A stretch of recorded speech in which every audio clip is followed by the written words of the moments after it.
예, 안녕하세요. 김현정입니다. 예, 오늘은 여러분이 사회에 나가는 20대가 될 때 또는 그보다 좀 더 위로 넓혀 볼게요. 돈을 벌기 시작할 때 해야 되는 기본적인 것들에 대해서 마스터 플랜에 대해서 좀 얘기를 좀 하려고 합니다. 마스터 플랜이라 여러분이 사회에 나가서 돈을 벌기 시작하면 적어도 20년 또는 평균 30년, 더 많이 생각하면 40년, 물론 50년까지 일을 하시는 분들도 계세요. 그러니까 결국엔 정해져 있다라는 거예요. 일을 하는 기간이. 어떤 사람은 10년을 하는데 100억을 벌고 어떤 사람은 40년을 하는데 30억을 법니다. 또는 어떤 사람은 50년 하는데 50억을 벌 수도 있고요. 기간 수도 다르고 버는 돈의 양도 다릅니다. 물론 여러분이 한 10년만 일하고 한 100억 또는 10년만 일하고 1000억을 번다면 너무나 좋을 것 같아요. 그러나 그렇지 못하고 통상적으로 30년을 하면 20억, 잘하면 30억 정도를 벌 수 있어요. 좀 더 잘하면 40억이나 50억까지 벌 수 있다고 치죠. 그런데 여기서 여러분이 40억 또는 30억을 번다고 치죠. 40억으로 정할게요. 평생 여러분이 사회에 나가서 돈을 버는 돈이 40억이라고 칠게요. 물론 이거는 사업을 하지 않는 지극히 직장인의 경우라고 생각합니다. 그러면 40억 내시 또 50억이라고 생각해 볼까요? 좋아요. 40억의 케이스와 50억의 케이스를 한번 얘기를 해볼게요. 여러분의 플랜에 대한 얘기입니다. 마스터 플랜. 여러분이 태어나서 공부하다 세상에 나오고 나서 공부하다가 자기 사업을 또는 자기 직장을 구하고 30년 내지 35년 정도 근무하고 나갔을 때 버는 돈의 양입니다. 40억으로 치면 여러분은 40억으로 온전히 다 받을까요? 그렇지 않아요. 40억 정도 되면 세금을 내야 됩니다. 거기 준조세 같은 국민연금과 건강보험 같은 것까지 치면 대략 한 20%에서 25%, 30% 가까이 세금을 내야 됩니다. 그러면 25%라고 뛰자면 40억에 한 10억은 세금으로 내야 됩니다. 순수하게 여러분이 30억을 벌겠네요. 좋은 케이스입니다. 40억 정도면 대기업 다니는 케이스고요. 그러면 10억을 떼어내고 30억이 남습니다. 그럼 이 30억이 맨 처음부터 30억일까요? 그렇진 않고요. 35년 정도 근무하고 난 후의 돈입니다. 그러면 초창기에는 얼마를 받을까요? 어떤 사람은 소득은 점점 뒤로 갈수록 늘어나는 케이스이기 때문에 초창기에는 한 달에 50만 원 벌 수도 있어요. 때로는 100만 원 벌 수도 있고요. 그러면 1년에 1000만 원인데 마지막 근무할 한 5년 동안 한 달에 1000만 원이나 1500만 원씩 벌을 수도 있습니다. 무슨 얘기냐? 젊을 때는 소득이 작고요. 근무하면서 30년 가까이 될 때 소득이 굉장히 높은 상태가 됩니다. 그것이 직장인들이 대부분의 케이스인데 30억 중에 초기 10년 동안은 10억이 아니라 5억 정도 벌 확률이 높아요. 그리고 초기 20년 동안은 중기 10년 동안은 5억이 아니라 한 15억 정도 벌 확률이 높습니다. 그 다음에 말기 또 한 10년 동안은 10억 정도를 벌 확률이 높아요. 중기가 더 강하고 말기가 약간 중기보다는 좀 낮은 형태가 되겠지만 초기에는 급여 수준이 굉장히 대부분 낮습니다. 100만 원 정도라고 치자고요. 여러분이 100만 원 정도를 벌면 순수하게 세금 제하고 100만 원이면 1년에 1200 정도 됩니다. 그 기간으로 한 5년 정도를 지나면 5000에서 6000 정도 됩니다. 그런데 여기에 여러분이 생활하는 생활비를 써야 돼요. 보통 뭐 월세 따지면 한 달에 한 50만 원에서 500만 원을 빼고요. 그 다음에 먹고 지내는 거 한 100만 원 따지면 한 1년에 먹고 따지는 거 하고 급여 월세하고 생활비 따지면 대략 한 150에서 급여 갖고는 안 되겠네요. 좋습니다. 초기 월 급여를 200에서 300 정도 치자고요. 300. 그럼 3000. 1년에 10년 동안 한 3억, 4억 정도 받는다고 치죠. 그럼 이건 세금 다 공제한 거니까 한 5억 정도 벌면 한 달에 잘해야 100만 원 정도 저축할 수 있을 거예요. 그러면 5년 정도 저축을 하면 한 5, 6천만 원 정도 될 겁니다.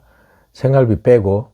물론 여기는 여자친구 만나는 이런 그 미팅비 같은 거는 포함이 안 됩니다. 여자친구 만나고 또는 친구랑 술 먹으면 그 지출이 더 커질 수밖에 없어요. 일단 그거는 제할게요. 그럼 순수하게 자기 혼자 벌어서 대기업이 들어간다고 쳐도 한 달에 한 100만 원 정도 저축을 하면 5년, 10년은 한 1억 정도 될 겁니다. 1억에서 1억 조금 더 벌면 이럴 경우에 여러분들이 이제 가장 먼저 인생의 플랜을 해야 될 게 제가 전에 말씀드린 적이 있을 거예요. 자기 집을 사야 됩니다. 지금 그 플랜은 월세를 살거나 부모님 집에서 살면 조금 저축이 더 많아지겠죠. 이럴 경우에 여러분은 5년이면 5천만 원, 10년이면 1억 정도의 집을 살 수 있는 기초 시드머니는 10년에 한 1억 2, 3천 정도 치자고요. 1억은 좀 너무 적으니까.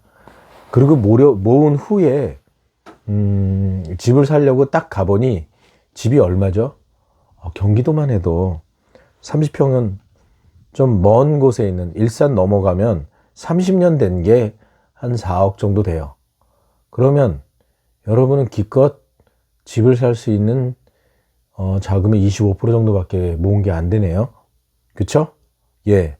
여러분이 30년 플랜을 계획을 한다고 하면 10년 동안 모았는데 1억밖에 안 됐어. 와, 이건 그러면 좀 이렇게 해서는 안 될 것 같아요. 자, 다시 짜볼게요. 여러분이 1년에 2천씩 모읍니다. 죽어라 하고 모으는 거예요. 안 쓰고. 그러면 5년 하면 1억이죠. 10년 하면 2억이에요. 자, 집값이 멈춰 있으면 괜찮아요. 근데 집값이 오르면 도저히 집을 살 수 있는 금액이 이래도 겨우 50%밖에 안 돼요. 집값이 더 이상 오르지 않고 여러분이 죽어라 한 달에 200씩 모은다고 쳐도 10년이면 2억밖에 안 돼요. 그쵸? 더 따지면 2억 5천 정도 되겠네요. 2억 5천이면 4억 정도는 그래도 살 수 있겠죠? 대출 1억 5천 받아서.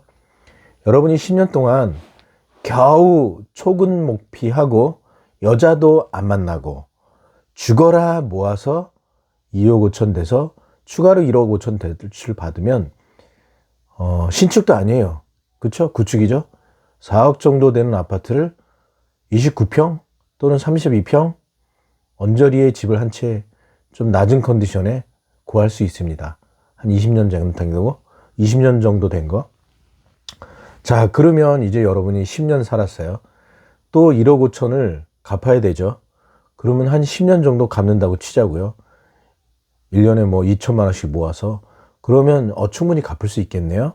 근데 원금만 2억이죠. 1억 5천이죠. 이자가 들어가요.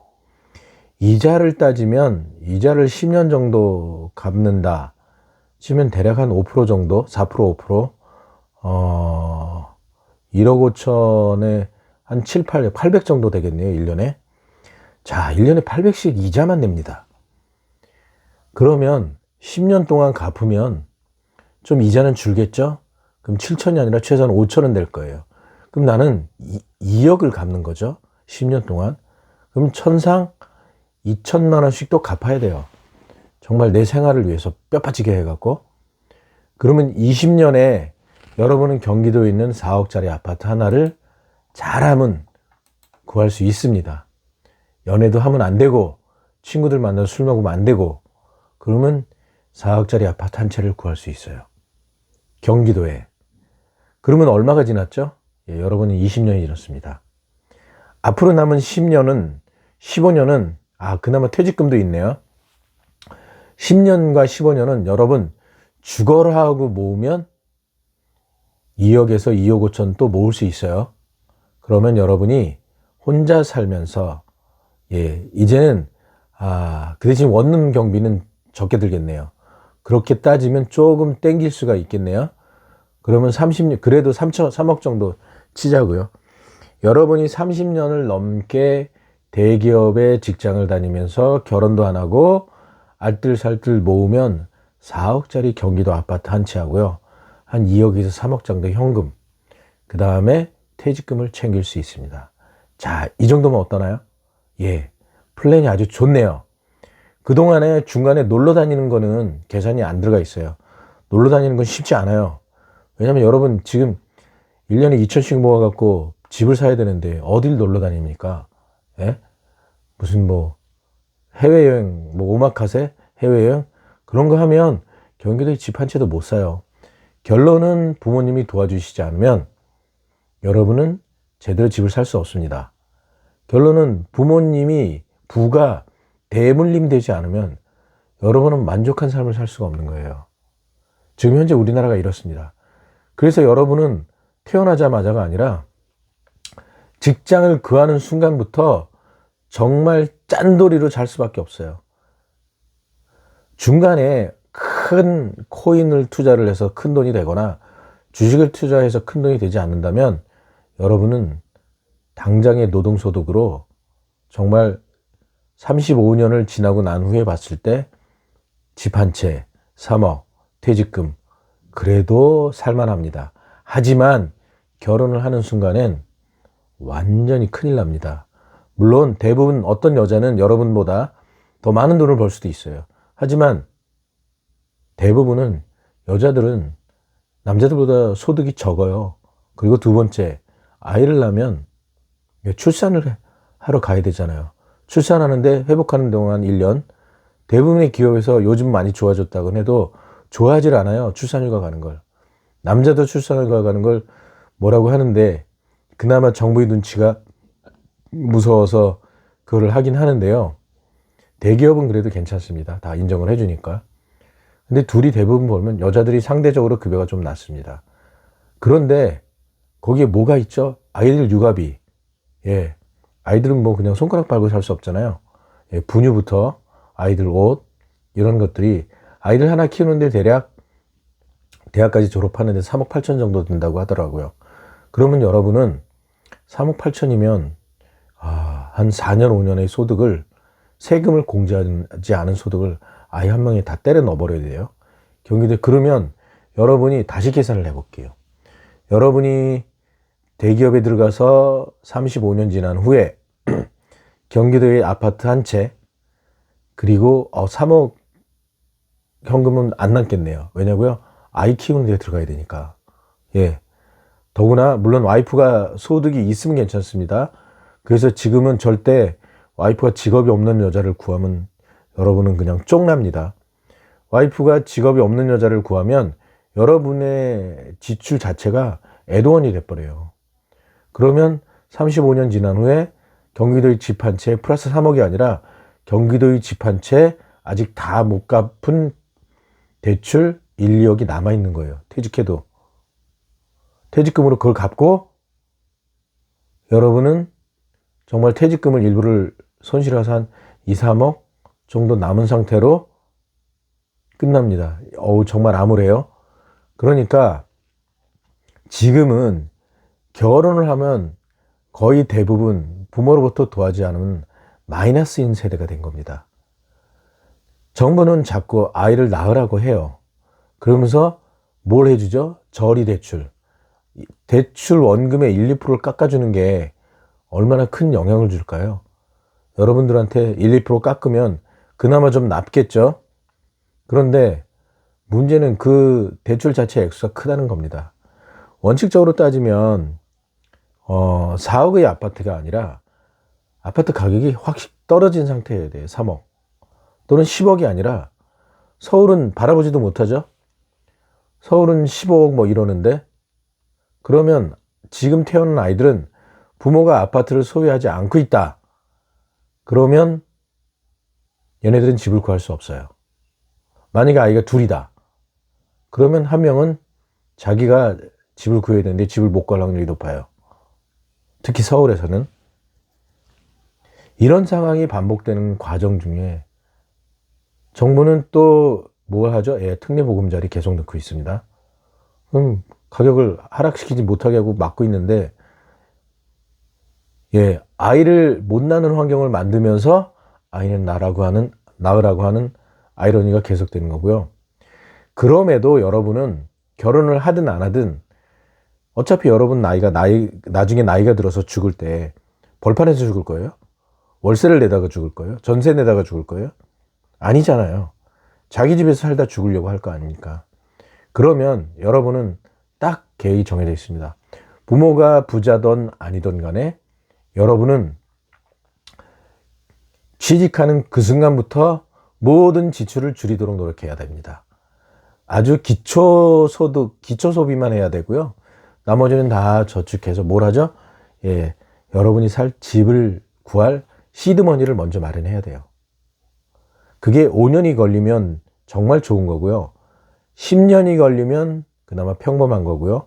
제가 볼 땐 15년이 걸리면 쏘쏘이지 않을까.